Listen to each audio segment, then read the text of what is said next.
Amigos, ¿cómo están? Bienvenidos a una nueva edición de Escaño 131. Revalorar la educación superior técnica es el propósito de la Ley de Institutos y Escuelas de Educación Superior.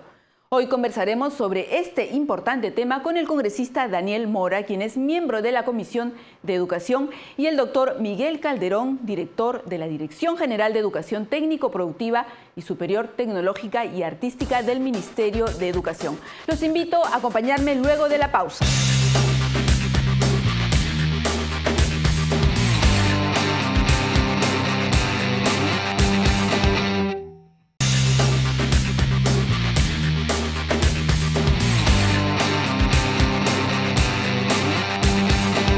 Estamos de regreso en Escaño 131 y como mencionamos en el bloque anterior, el tema de hoy es la Ley de Institutos y Escuelas de Educación Superior. Vamos a dar la bienvenida a nuestros invitados, al congresista Daniel Mora y al doctor Miguel Calderón, quienes ya se encuentran presentes con nosotros aquí en los estudios del canal del Congreso de la República. Y vamos a ir de frente a tratar en qué consiste esta Ley de Institutos y Escuelas de Educación Superior, que es una propuesta planteada por el Poder Ejecutivo, pero también hay una propuesta legislativa presentada por el congresista Daniel Mora. Congresista, ¿por qué surge la necesidad de presentar una ley de institutos?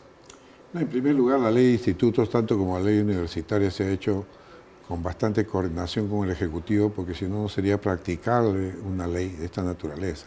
Entonces, ha sido el principio que guió a la Comisión de Educación para hacer las leyes relacionadas con la educación, porque teníamos que crear organismos y como congresistas no podemos crear organismos. Teníamos que tener la anuencia del Ministerio de Educación, y esa ha sido la gran ventaja por la cual hemos tenido éxito en sacar leyes importantes para la educación.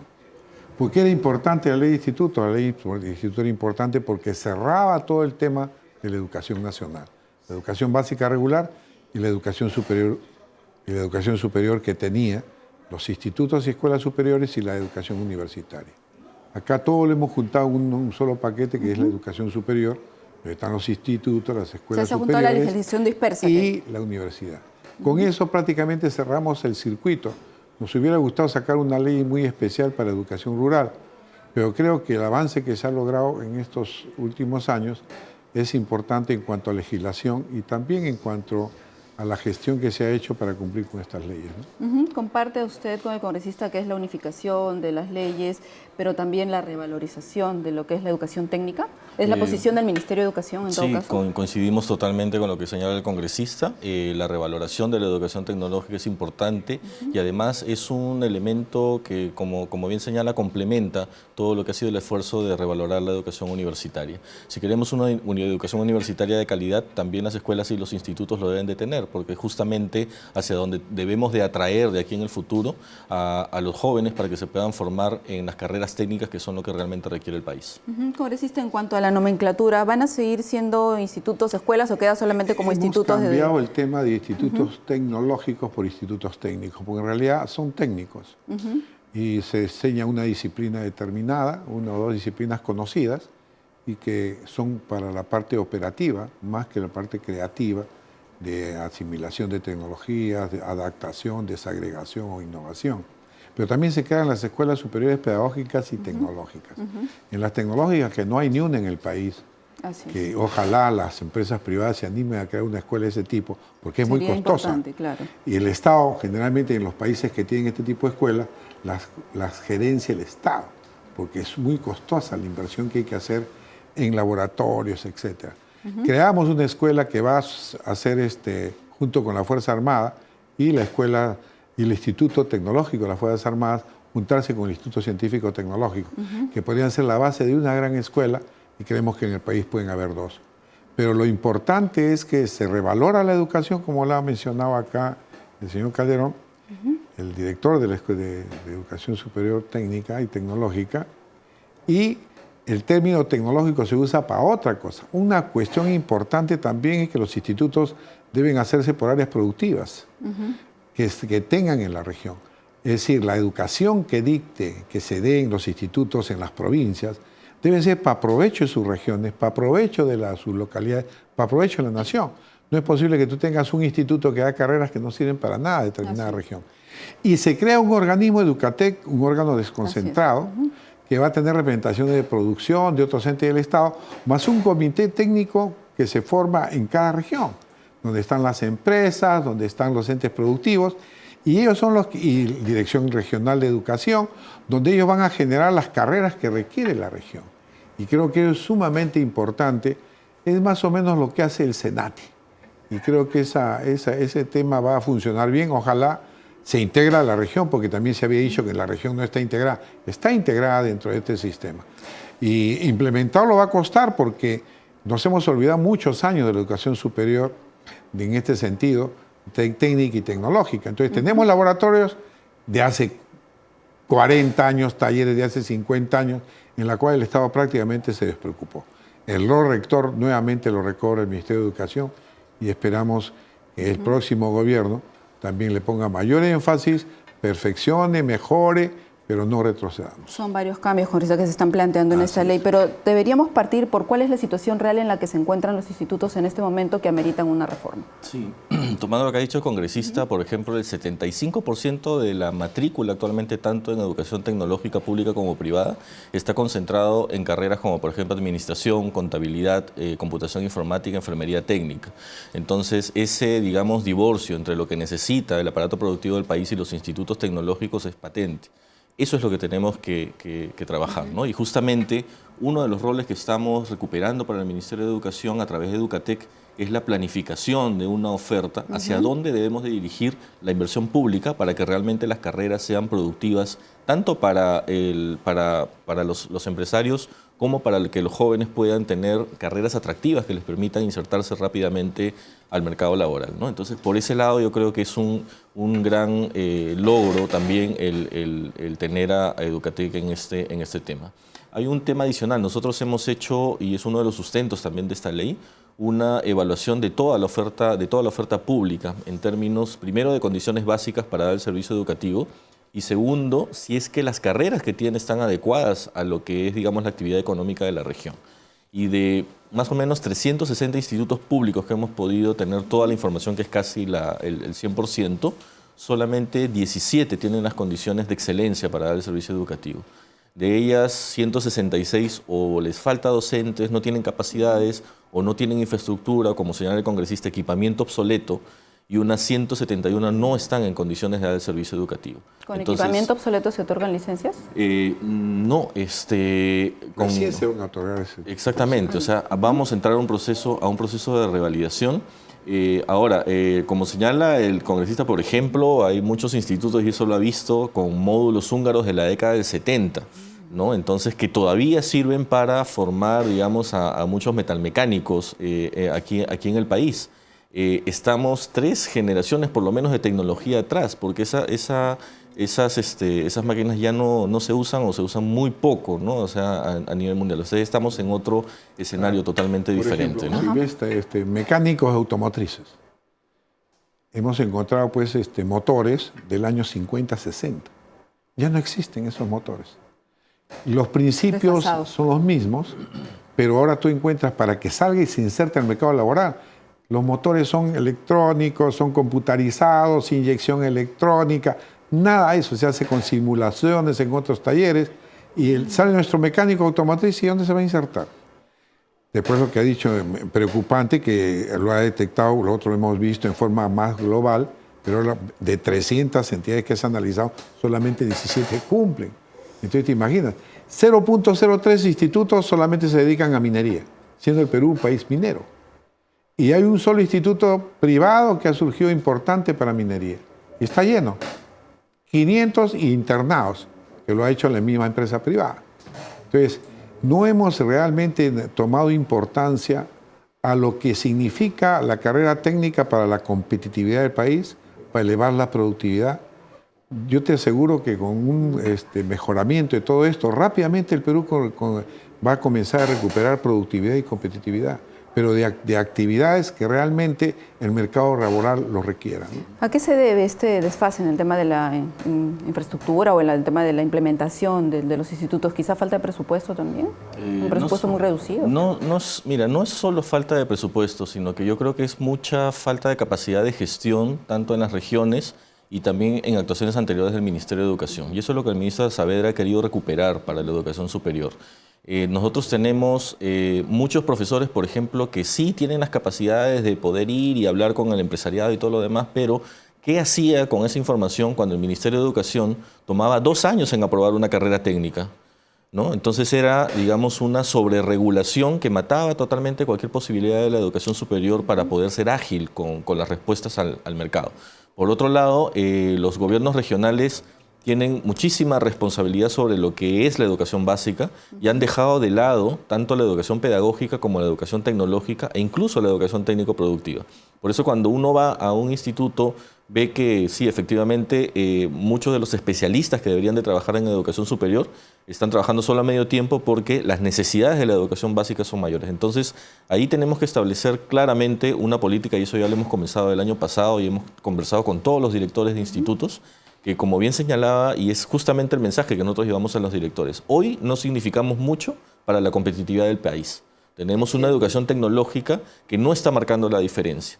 Nosotros creemos y le estamos planteando que de aquí a 5 años la educación tecnológica tiene que tener otra cara totalmente diferente, bueno, una gestión renovada, un presupuesto ampliado y ejecutado, mayor cantidad de docentes, porque necesitamos capacidades y necesitamos docentes bien preparados y que puedan venir también del sector productivo para poder formar mejor a nuestros jóvenes y que tengan todas las necesidades básicas satisfechas para que ya puedan comenzar, digamos, un camino hacia la acreditación, la excelencia y no tengamos este resultado que tenemos hoy. Solamente 17 instituciones públicas excelentes cuando podríamos tener muchas más. Bien, el tema ya nos ha quedado corto en este bloque y en el siguiente me gustaría saber también cómo se va a aplicar ese tema de la educación dual. Pero vamos a ir a una pausa y volvemos con más en Escaño 131.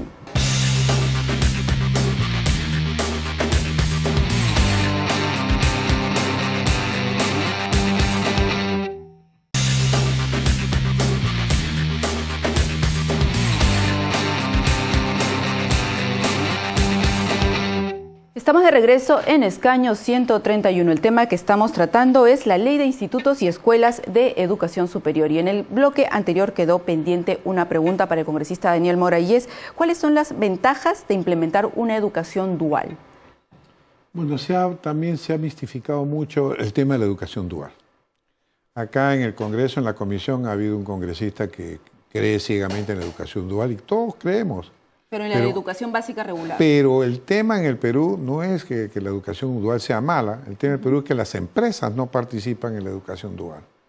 Por ejemplo, esto nació en Alemania, en la época medieval, donde se generaban nuevas tecnologías y la empresa misma comenzaba a preparar a sus aprendices. El Estado no intervenía, hasta que la misma población pidió la intervención del Estado. Entonces, el Estado, en el caso de Alemania, da la educación teórica a los aprendices y los aprendices van a la fábrica donde lo esperan entrenadores, capacitadores, maquinaria para entrenarse y trabajar en la misma empresa. Entonces, el 50% era enseñado en teoría, el 50% era enseñado en la práctica en las empresas. ¿Y a qué se debe? ¿Cuál es el problema? Que en Alemania, por ejemplo, el salario que le dan a un aprendiz varía de 600 euros a 1.200 euros, según la especialidad. En el Perú hemos tratado de meter la educación dual, pero para que el empresario le pague ese aprendiz por lo menos el sueldo mínimo. Y aún así, la mitad del sueldo mínimo, y las empresas no lo desean o no lo adquieren. ¿Por qué? Porque en realidad no desarrollamos nuevas tecnologías ni nuevos procedimientos como para que un aprendiz vaya a aprender una tecnología. Entonces, como las empresas solamente repiten determinadas tecnologías, no requieren un aprendiz de otra naturaleza. Entonces, sí podemos hacer una combinación que la contempla la ley. La ley no descarta la educación dual, pero también tiene otras alternas. Nosotros descubrimos en Jaén, por ejemplo, que una cooperativa que necesitaba tener técnicos expertos, campesinos expertos en siembra de café, atacar la roya, etc., hicieron un convenio con un instituto privado, San Agustín. El instituto preparó las clases, la cooperativa le puso laboratorios, etc., implementó 80.000 cooperativistas y armaron un curso excepcional. Mira, es una cuestión totalmente diferente como lo hacen en Alemania, pero es nuestra realidad.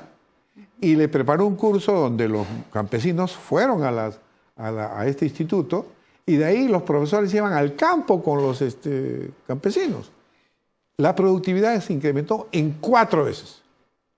Entonces, fíjate que se pueden hacer cosas totalmente distintas, mixtas, y se ha propuesto una serie de alternativas para dar esto. Pero en general, pensar que la empresa peruana va a dar esa educación dual sería lo ideal. En determinadas áreas, probablemente.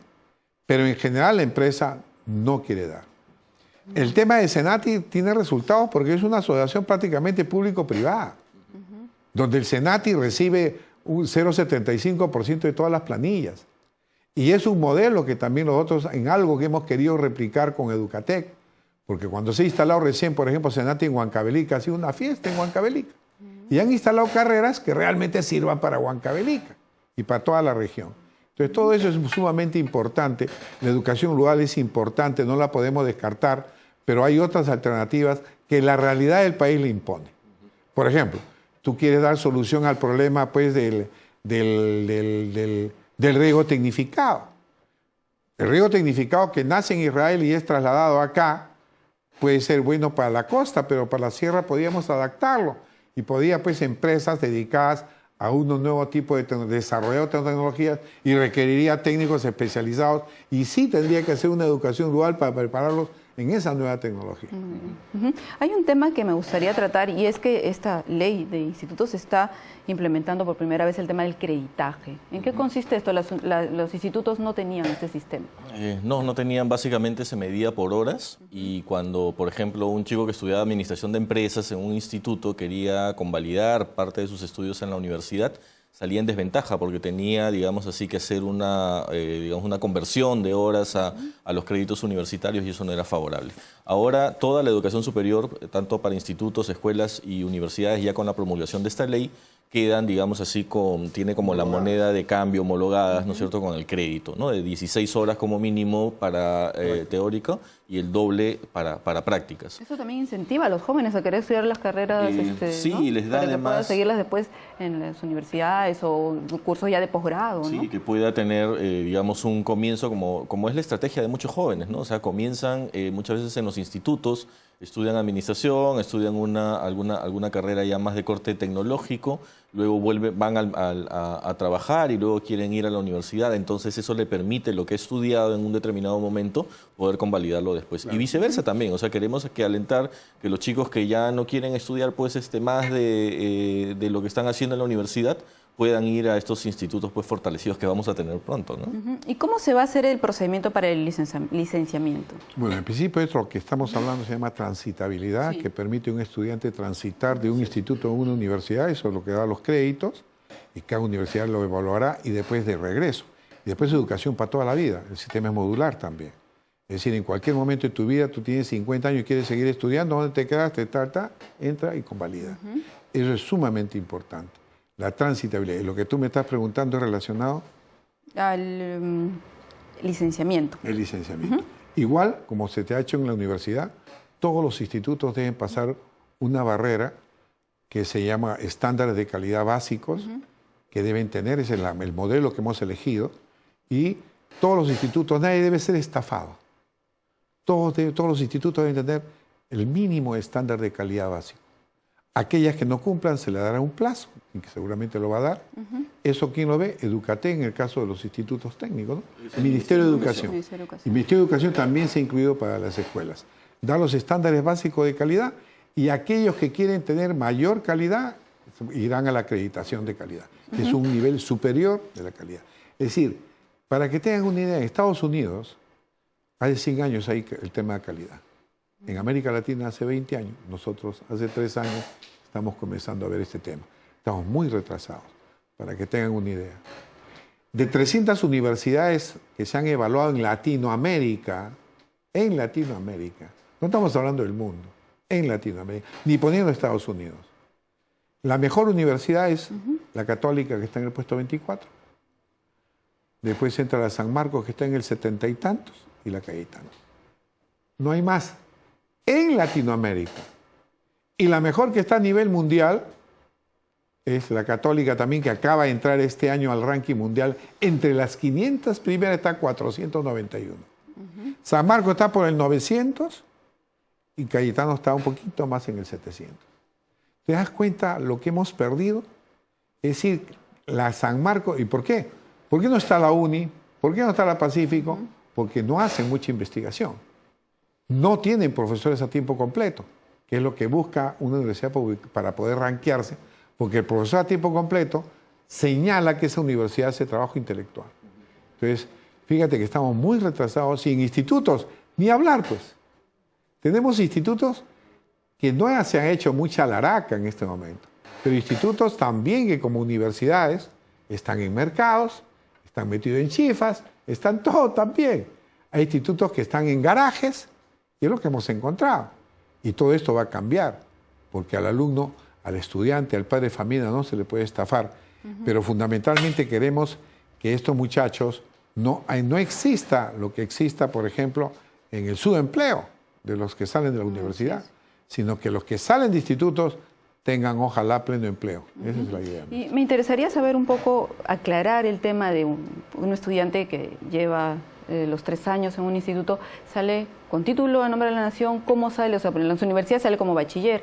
¿En qué condiciones sale el estudiante? Sí, luego de concluir un programa de 120 créditos, que es más o menos equivalente a la carrera de 3 años, recibe 2 cosas. Primero, el primer grado académico en la educación superior, que es denominado el grado de bachiller técnico.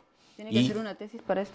Sí, hay unos requisitos que están en la ley. No es precisamente una tesis, sino es más de suficiencia, ¿no? O sea, pues otra la naturaleza, digamos, de la formación es mucho más práctica, de solución de problemas, más que de propiamente una investigación académica como en la universidad. También recibe un título que se llama de profesional técnico. Esto es, digamos, lo dan los institutos de educación superior. Las escuelas sí dan el grado de bachiller, que es equivalente al bachiller universitario, y dan el título profesional, también con requisitos para lograr tanto el bachiller como el título profesional, ¿no? Entonces, en el caso de las escuelas, los que reciben ese bachiller tienen la posibilidad de hacer maestrías o doctorados, sea en el Perú, sea en el extranjero, ¿no? Y esto favorece sobre todo, y es un tema que también hay que relevar, a las escuelas pedagógicas, ¿no? A la carrera pedagógica, porque antes estaban en desventaja, estudiaban 5 años como en una facultad de la universidad, pero sin embargo para poder hacer cursos de posgrado tenían que hacer la famosa complementación universitaria y les tomaba 1 o 2 años más, y era injusto cuando la calidad, y está demostrado en los pedagógicos, también es a veces hasta superior que en la universidad. Muy bien, es un tema bastante interesante, pero ya el tiempo nos ha quedado corto y ya, congresista, para finalizar, ¿cómo se siente? Ya estamos terminando el quinquenio de gobierno, ha habido avances importantes que ha dado el Congreso. Yo creo que una experiencia que sale de todo esto es de que las comisiones no deben ser por 1 año. Si uno realmente, como tienen otros países, deben ser muy especializadas, y si se quiere lograr algo, tiene que tener continuidad. No hubiera sido posible tener estos logros si no hubiera habido una continuidad de casi 4 años, y con todas las dificultades que hemos tenido. Porque llega un presidente que no tiene el compromiso, o llega no sé cuánto, o se mete en otros intereses y no se puede continuar los objetivos. Y por eso no se puede. ¿Me voy satisfecho? Sí, creo que en parte con relación a los objetivos que nos propusimos se han alcanzado. Otros no hemos podido alcanzarlo, pero eran menores con relación a lo que se ha logrado. Y otra gran experiencia. Si queremos grandes reformas, se tienen que trabajar coordinadamente con el Ejecutivo. Es imposible lograr buenas leyes, buenas reformas, si no se coordina con el Ejecutivo, y esto es fundamentalmente por el interés nacional. Bien, congresista, hemos terminado ya el programa de hoy. Agradecemos la presencia de ustedes aquí en el canal del Congreso de la República, y también agradecemos la sintonía de nuestros televidentes. Conmigo será hasta otra oportunidad.